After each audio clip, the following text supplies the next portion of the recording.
Every morning, before the world fully wakes up, your body makes a decision. Not consciously, not emotionally, biochemically. It decides how much sugar to release into your bloodstream. Between 4 a.m. and 8 a.m., cortisol rises, growth hormone pulses. The liver begins releasing stored glucose in anticipation of activity. This is called the dawn phenomenon, and for millions of people with insulin resistance, prediabetes, or type 2 diabetes, it can mean waking up with blood sugar already elevated before a single bite of food is eaten. But here's the part most people don't realize. Your morning routine can either amplify that glucose spike or gently bring it back under control. The first habit begins before you even think about breakfast. Hydrate immediately after waking. After 6 to 8 hours of sleep, your body is mildly dehydrated. Even slight dehydration increases blood glucose concentration because there is less plasma volume to dilute circulating sugar.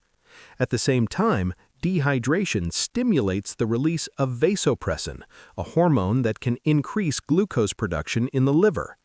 When you drink 400 to 500 milliliters of water within the first 10 minutes of waking, you lower vasopressin levels. You improve plasma volume.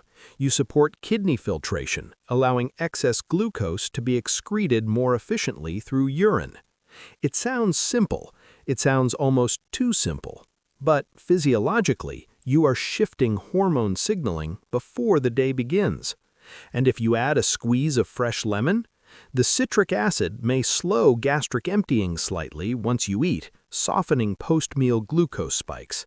Not dramatically, but measurably. The second habit happens within 20 minutes of waking. Step into natural light. Morning sunlight, especially within the first hour of waking, anchors your circadian rhythm. When light hits the retina, it suppresses melatonin and signals the suprachiasmatic nucleus, your brain's master clock, that it's time to transition into metabolic activity. Why does that matter for blood sugar? Because circadian rhythm directly influences insulin sensitivity. When your internal clock is misaligned, from poor sleep, late nights, artificial light, your cells become less responsive to insulin. Glucose remains circulating longer. Morning light exposure improves the timing of cortisol release and enhances insulin signaling later in the day. 10 to 15 minutes outside, no sunglasses if possible, no phone, just light entering your eyes and recalibrating your metabolic rhythm. Now the third habit is where things begin to shift more noticeably. Gentle movement before breakfast. Not an intense workout, not high-intensity intervals. Gentle, steady muscle activation. When skeletal muscle contracts, it stimulates GLUT4 transporters to move to the cell surface independent of insulin. That means glucose can enter muscle cells even when insulin sensitivity is impaired. A 10-minute brisk walk, light stretching, bodyweight squats, marching in place, muscle contraction acts like a vacuum for circulating glucose. And here is what makes the timing powerful. Performing this movement in a fasted state encourages muscles to use stored glycogen and circulating glucose more efficiently. Studies show that even short bouts of low-intensity activity after waking can reduce fasting glucose levels and blunt the spike from the first meal. You are not burning off sugar. You are opening cellular doors. And when muscle becomes metabolically active early in the day, insulin sensitivity improves for hours afterward. The fourth habit is deeply underestimated and often uncomfortable to confront. Delay caffeine for 60 to 90 minutes after waking. Caffeine increases catecholamines, adrenaline and noradrenaline, which can temporarily raise blood glucose by stimulating hepatic glucose release. For individuals with insulin resistance, drinking coffee immediately upon waking can amplify the natural cortisol spike already occurring. Waiting allows cortisol to peak and begin declining naturally. When caffeine is introduced later, the glycemic response is often lower and more stable. This doesn't mean eliminate coffee. It means respect the hormonal choreography already happening in your body. When you align with it instead of interrupting it, blood sugar responds. And then comes the fifth habit, the one that reshapes the metabolic trajectory of your entire day: your first meal composition. The moment you break your fast, you send a message to your pancreas, your liver, and every insulin receptor in your body. If that message is refined carbohydrates on an empty system, the response is rapid glucose elevation followed by a sharp insulin surge. But if the first meal is structured strategically, protein-forward, fiber-rich, with healthy fats, gastric emptying slows. Glucose absorption becomes gradual. Incretin hormones like GLP-1 increase.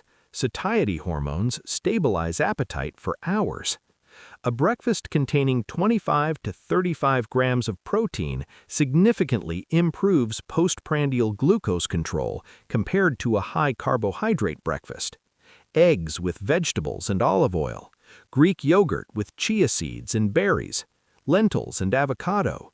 Protein is not just fuel, it is a signal, and that signal shapes your metabolic stability for the rest of the day. There is a quiet moment after your first meal when your bloodstream becomes a conversation. Glucose begins rising. Insulin responds. Cells decide whether to open or resist. What you do in the hour after breakfast can determine whether that glucose lingers or disappears efficiently. The sixth habit is deceptively simple. Walk for 10 to 15 minutes after eating. Postprandial walking improves glucose disposal by activating large muscle groups precisely when blood sugar is peaking. This creates a synergy. Elevated circulating glucose meets active muscle tissue demanding fuel. Clinical studies show that short walks after meals can reduce post-meal glucose spikes by up to 20 to 30% compared to remaining sedentary. The timing matters more than the intensity. You are not training for endurance. You are synchronizing physiology. And when repeated daily, this small ritual improves long-term insulin sensitivity. But the seventh habit begins before stress has a chance to hijack your metabolism. Regulate your nervous system early. The stress response is not abstract, it is biochemical. When your brain perceives threat, even emails, notifications, arguments, news, it signals the adrenal glands to release cortisol and adrenaline. These hormones instruct the liver to release stored glucose. They suppress insulin activity. In evolutionary terms, this made sense. Sugar in the bloodstream meant energy for survival. But modern stress does not require sprinting from danger, so glucose remains elevated. 5 minutes of slow diaphragmatic breathing upon waking can reduce sympathetic activation. Inhale for 4 counts, exhale for 6. Repeat slowly. Longer exhalations stimulate the vagus nerve, shifting the body toward parasympathetic dominance. Lower cortisol, improved insulin signaling, reduced hepatic glucose output. It sounds subtle, but when practiced daily, it changes baseline stress reactivity. And then there is something most people overlook entirely: sleep inertia behavior. Reaching immediately for your phone, exposure to notifications, blue light, and cognitive stimulation within seconds of waking spikes dopamine and stress hormones. The brain shifts into reactive mode instead of grounded awareness. When you allow even 10 minutes quiet before digital input, your hormonal environment stabilizes more smoothly. Metabolism is not separate from psychology. Every signal matters. There is also the role of early-day temperature exposure. Brief exposure to cool water at the end of a shower, even 30 seconds, activates brown adipose tissue and increases norepinephrine slightly. While extreme cold exposure is not necessary, mild cold stimulation may enhance glucose uptake and metabolic rate modestly. It is not a miracle intervention, it is a nudge, and metabolism responds to nudges repeated consistently. Then there is fiber timing. If carbohydrates are consumed at breakfast, pairing them with soluble fiber, such as chia seeds, flaxseed, oats, or psyllium, creates a viscous gel in the gut. This slows glucose absorption and reduces glycemic variability. Stable blood sugar is not just about avoiding spikes, it's about reducing swings. Because glycemic variability increases oxidative stress and vascular damage over time. When glucose rises sharply and falls rapidly, inflammatory pathways activate. But when rises are gentle and declines are steady, the body remains calm. There is also the effect of early-day protein on muscle preservation. Muscle tissue is the largest site of glucose disposal in the body. Preserving and building muscle mass increases insulin sensitivity long-term. Starting the day with sufficient protein supports muscle protein synthesis, especially in older adults, where anabolic resistance can reduce efficiency. Morning protein is not about aesthetics, it is metabolic armor.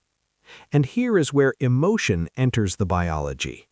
If you wake up feeling defeated by numbers on a glucose monitor, remember this: your body is not broken, it is responsive. Every morning is a new hormonal landscape. Small actions stack, and stacking is powerful. When these habits become ritual, something subtle begins to shift. Fasting glucose inches downward, post-meal spikes soften, energy stabilizes. But more importantly, your relationship with your body changes. Instead of reacting to blood sugar readings with fear, you begin influencing them. There is science behind the compounding effect. Repeated morning light exposure strengthens circadian amplitude. Strong circadian rhythms improve insulin sensitivity during daytime hours and enhance nocturnal glucose regulation. Consistent hydration supports renal glucose clearance and reduces chronic vasopressin elevation, which has been associated with metabolic dysfunction. Regular post-meal walking improves mitochondrial density in muscle cells. More mitochondria mean more efficient glucose oxidation. Slow breathing lowers chronic cortisol tone, reducing persistent hepatic glucose production. Protein-forward breakfasts enhance GLP-1 secretion, which not only improves insulin release, but slows gastric emptying and increases satiety, reducing overeating later in the day. These are not hacks, they are physiological alignments, and alignment reduces friction. There is also the role of morning consistency in preventing insulin resistance progression. When glucose spikes repeatedly, pancreatic beta cells are forced to produce high levels of insulin. Over time, chronic hyperinsulinemia contributes to receptor downregulation. Cells become less responsive. But when spikes are moderated daily, beta cells experience less strain. It is like reducing the workload of a system that has been overextended. You give it room to recover. You give it space. And the emotional weight of blood sugar management begins to feel lighter. It is important to be honest. These habits are not substitutes for prescribed medication when needed. They are not cures, but they are powerful modulators. For individuals with prediabetes, these changes can significantly reduce progression risk. For those with type 2 diabetes, they can improve glycemic control alongside medical guidance. And even for metabolically healthy individuals, they preserve insulin sensitivity over time. The beauty lies in their accessibility. Water, light, movement, breath, protein, fiber, timing. No expensive devices, no extreme regimens, just repeated intentional mornings. There is something deeply human about influencing biology through rhythm. You wake, you hydrate, You step into light, you move, you breathe, you nourish deliberately, you walk again, and quietly cells respond. Glucose enters muscle instead of lingering in blood. Inflammatory signaling softens. Energy steadies. The brain receives consistent fuel instead of dramatic surges and crashes. And with stability comes clarity. Because blood sugar is not only about numbers, it influences mood, cognition, cravings, and fatigue. When glucose is volatile, so is emotion. When glucose is steady, the mind often follows. Imagine starting each day not with damage control, but with proactive alignment. Imagine the quiet confidence of knowing that before 9 a.m. you have already improved insulin sensitivity, reduced cortisol excess, enhanced mitochondrial activity, and supported pancreatic function. That is not exaggeration, that is physiology responding to intention. And intention, repeated daily, becomes identity. Morning is not just the beginning of a day, it is a metabolic reset, and every reset is an opportunity. Your bloodstream is listening, your hormones are listening, your cells are waiting for instruction. Give them clarity, give them rhythm, give them consistency, and watch what happens.